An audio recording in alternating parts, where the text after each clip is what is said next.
voici à quoi ressemblent 3 mois de développement sur mon jeu en tant que lycéen. J'ai tout d'abord commencé à bosser sur les graphismes parce que les anciens me brûlaient littéralement la rétine.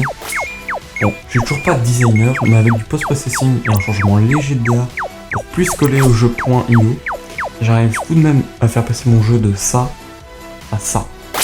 Ensuite, j'ai fait en sorte que le joueur puisse améliorer les invocations in-game, d'abord grâce à un niveau d'amélioration de statistiques, puis avec un niveau qui rajoute une mécanique. Par exemple, Name peut réanimer un joueur.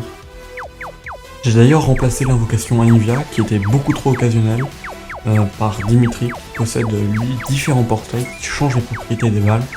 Il peut augmenter les dégâts des balles ou les multiplier. Par la suite, je me suis attaqué au bestiaire. Je suis passé de 3 monstres différents lorsque j'avais fait le jeu pour la Game Jam, à désormais 11 monstres différents, et même 4 boss. Donc les boss c'est une nouveauté, ils sont classés en 2 catégories. Les boss de Wave 5 qui spawneront en Wave 5, 15, 25 et ainsi de suite, qui ressemblent plus à des mini-boss. Et les boss des Wave 10, 20, 30, etc. Qui eux sont quand même plus costauds. J'ai également créé un menu bestiaire avec toutes les informations sur chaque monstre, le nombre de PV, le nombre de dégâts qu'ils infligent, leurs photos, etc. pour qu'on puisse mieux se préparer avant de lancer une run. J'ai ensuite créé un clic droit que je vais appeler par la suite de la vidéo un spécial. Donc ici le spécial que j'ai créé peut permettre de tirer 2 portails temporaires dans lesquels on peut se téléporter de l'un à l'autre. Après le spécial, je me suis attaqué au gros du développement de ces 3 mois. Faire passer le jeu d'un roguelike à un roguelite. C'est-à-dire faire en sorte qu'à la fin de chaque partie, à la fin de chaque run, le joueur soit un petit peu plus fort pour que ce soit plus simple de passer les parties et que ce soit plus plaisant. Donc j'ai d'abord créé un menu de statistiques. Donc pour ce faire, j'enregistre le nombre de trucs verts, le nombre de souls qu'on obtient à la fin de chaque partie. Je l'enregistre dans un script JSON qui permet d'enregistrer toutes les informations du jeu. Là on arrive sur la partie à laquelle je travaille en ce moment. Donc c'est un menu pour acheter différentes armes, pour faire en sorte que chaque partie soit différente. Donc je compte également faire la même chose pour les invocations et pour le spécial, c'est pour ça que je vous avais dit que j'en reparlerai. Donc je mise vraiment sur le fait de créer, que le joueur puisse créer son propre build dans ce jeu. Puisque les graphismes sont pas mon fort, je souhaite pousser le gameplay au maximum. Donc pour le moment il y a 7 armes, je compte en faire 12 je pense maximum. En tout cas 9 ça serait bien, entre 9 et 12. Donc pour le moment il y a l'arme de base, donc vous voyez depuis tout à l'heure. Il y a la Kimbo, il y a l'AK, le pompe, le lance-grenade qui est une arme que j'ai bien travaillé, qui est vraiment plaisante à jouer je trouve. Le sniper et le taser.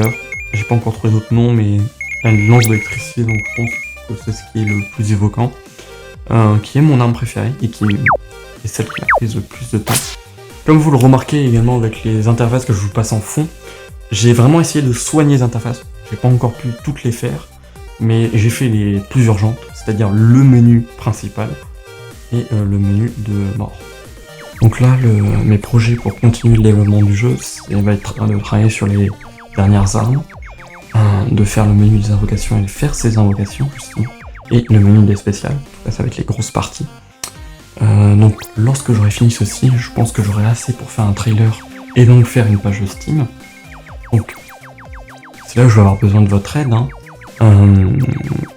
Si vous avez des idées pour les armes, si vous avez des idées pour les invocations, des idées pour des ennemis, des boss, ou même des spéciaux, n'hésitez pas à me les partager. Je verrai si je peux les implémenter, soit dans les commentaires ou une DM. Je compte aussi sur vous pour partager un max la vidéo si ça vous plaît, si le projet vous plaît. Parce que ça aidera tout simplement la sortie du jeu, ça aidera à faire connaître le jeu.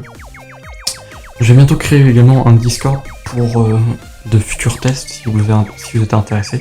Donc j'ai pas encore créé, mais si vous voulez être tenu au jus, n'hésitez pas à vous abonner pour pas rater l'annonce. Et si vous voulez des vidéos plutôt sur comment créer un jeu sur Unity, puisque moi j'utilise Unity, si vous voulez une vidéo sur comment j'arrive à balancer ma vie de lycéen et toute cette partie de développement du jeu, n'hésitez pas à me le dire dans les commentaires. D'ailleurs le jeu ne s'appelle plus Ludum Dare, qui était le jeu provisoire, enfin le nom provisoire pour la Game Jam. Il s'appelle désormais